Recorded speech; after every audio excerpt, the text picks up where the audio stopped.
জনসমুদ্র। রাজ্যের বিভিন্ন জেলা ছাড়াও পার্শ্ববর্তী রাজ্য থেকে লক্ষ লক্ষ ধর্মপ্রাণ মুসলমান ভোর থেকেই দলে দলে মুসল্লিরা ইজতেমা প্রাঙ্গণের দিকে রওনা দেন। নির্ধারিত সময়ের অনেক আগেই ময়দান ও আশপাশের এলাকা ভরে ওঠে মুসল্লিদের উপস্থিতিতে। শান্তিপূর্ণভাবে নামাজ আদায়ের জন্য প্রশাসনের পক্ষ থেকে নেওয়া হয় কড়া নিরাপত্তার ব্যবস্থা। মোতায়েন করা হয় পর্যাপ্ত পুলিশ বাহিনী ও স্বেচ্ছাসেবক।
ছড়িয়ে ছিটিয়ে দেওয়া হয়,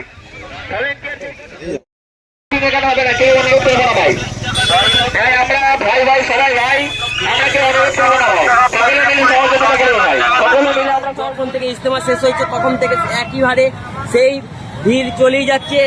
দর্শক দেখতে পাচ্ছেন একদিকে বাইক এবং একদিকে মানুষ হেঁটে যাচ্ছে এবং যা যা নিয়ে এসেছিলেন তা সব তারা বহন করে নিয়ে যাচ্ছেন এবং এরপরে তারা তিনারা ট্রেনে যাবেন। এরপরে তিনারা ট্রেনে করে যাবেন। ট্রেনেও এখান থেকে অ্যানাউন্স করা হচ্ছে যে কখন কোন ট্রেন কোথায় যাবে, কখন কোন বাস ধরলে আপনাদের যেতে সুবিধা হবে এবং এখান থেকেও পরিষেবা দেওয়া হচ্ছে প্রশাসনের মাধ্যমে এবং এই ইজতেমা কর্তৃপক্ষের তরফ থেকে, যে কোনো রকম কোনো অসুবিধা না হয়, শান্তি শৃঙ্খলার সঙ্গে সবাই যেন বাড়ি ফিরে যেতে পারে সেই চেষ্টা করছেন। দর্শক আপনি দেখতে পাচ্ছেন অ্যাম্বুলেন্সকে কিন্তু সাইড করে অ্যাম্বুলেন্সকে জায়গা করে দিচ্ছে সাধারণ মানুষ জায়গা করে, এত বাইক থাকার সত্ত্বেও কিন্তু তারপরে জায়গা করে দিচ্ছেন এবং বাইকরা নিজে থাকতেই নিজের ইচ্ছা মতো নিজের ইচ্ছা মানে স্বইচ্ছায় তিনারা সাইড দিয়ে দিচ্ছেন এবং অ্যাম্বুলেন্সকে যাবার সুযোগ করে দিচ্ছেন।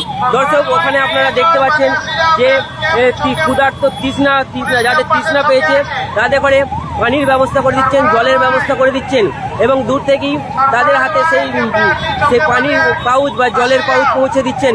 দর্শক ভিড় কিন্তু সারা দিন চলবে, যেটা জানতে পারলাম ভিড় এখনো কমবে না।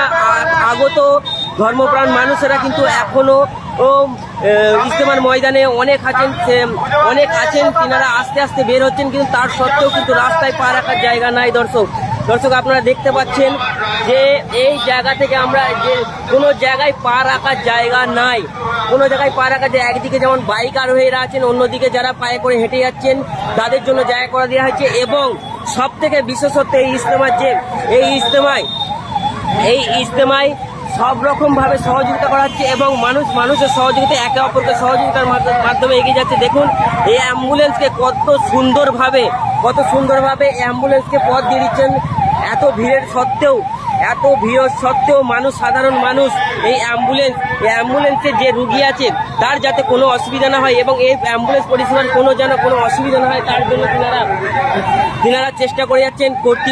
ইজতেমা কর্তৃপক্ষ এবং প্রশাসনও এখানে হাতে হাত দিয়ে কাঁধে কাঁধ মিলিয়ে সহযোগিতা। দর্শক আপনারা দেখতে পাচ্ছেন মানুষ কিন্তু দেখুন আপনারা দেখতে পাচ্ছেন মানুষ একদম যে কোটি যে লক্ষ লোক এসেছিলেন সেই লক্ষ লোক বাড়ি ফেরার পথে ইজতেমা শেষে দুহাত তুলে দোয়া করে সকল মানুষ জাতির উদ্দেশ্যে এবং সকল দুনিয়াবাসীর উদ্দেশ্যে দোয়া চাওয়ার পর তিনারা বাড়ি ফিরে যাচ্ছেন এবং তিনারা যাতে সুষ্ঠুভাবে বাড়ি ফিরে যেতে পারেন, কোনো অঘটন না ঘটে তার জন্য প্রশাসন এবং ইজতেমা কর্তৃপক্ষ তিনারা করে সুন্দরভাবে বাইরে যাবার জন্য রাস্তা ক্লিয়ার করে দিচ্ছেন। আপনারা দেখতে পাচ্ছেন দর্শক এই মুহূর্তে আমরা আছি বিশ্ব ইজতেমা ময়দানের পাশের মোটে 7 নম্বর রুটে, যেখান দিয়ে যাওয়া যাবে ধনেখালি হল্ট এবং দুর্গাপুর হাইওয়ে।